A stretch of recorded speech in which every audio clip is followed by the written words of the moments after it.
बोलू भाई हमारे जंगल में गिर गए, चोट लग गई उनके। हल्का हल्का अंधेरा सा हो गया था, विजिबिलिटी ना के बराबर थी। जहाँ मैं चल रही थी वो जगह छोटे छोटे कंकड़ पत्थरों से भरी हुई थी। पैरों को संभाल संभाल के रखना पड़ रहा था और भयंकर ढलान। भोलू को दिखा एक सांप को और खुद को बचाने के चक्कर में अपने पैरों के बीच में जैसे गैप को बढ़ाया, पैर फिसला, पैर पड़ा सीधा पत्थर पर। पहले तो मैं हंसने लगी, मुझे लगा थोड़ी बहुत लगी होगी क्योंकि रास्ते भर तो मैं गिरती पड़ती आ रही थी। मैं धीरे धीरे करके उसके पास गई ये कंफर्म करने के लिए कि कहीं पैर में कोई फ्रैक्चर तो नहीं है।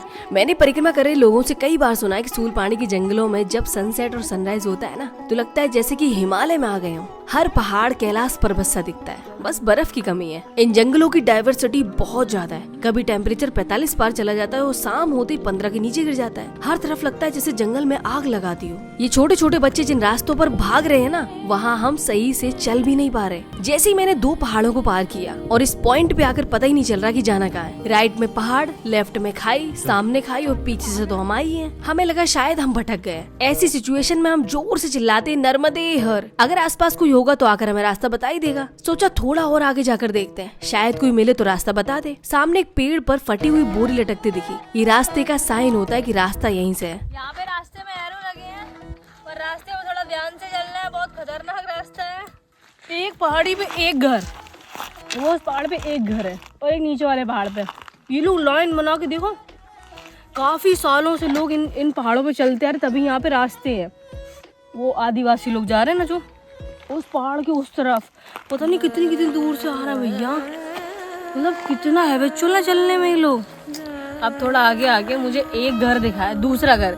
एक जब ऊपर पहाड़ी से उतरे तो एक घर दिखा था, एक ये घर दिखा, तीसरा वो घर है। बाकी 3 घरों के अलावा इस पूरे एरिया मुझे चौथा घर नहीं दिखा। इतनी दूर दूर लोग रहते हैं यहाँ पे।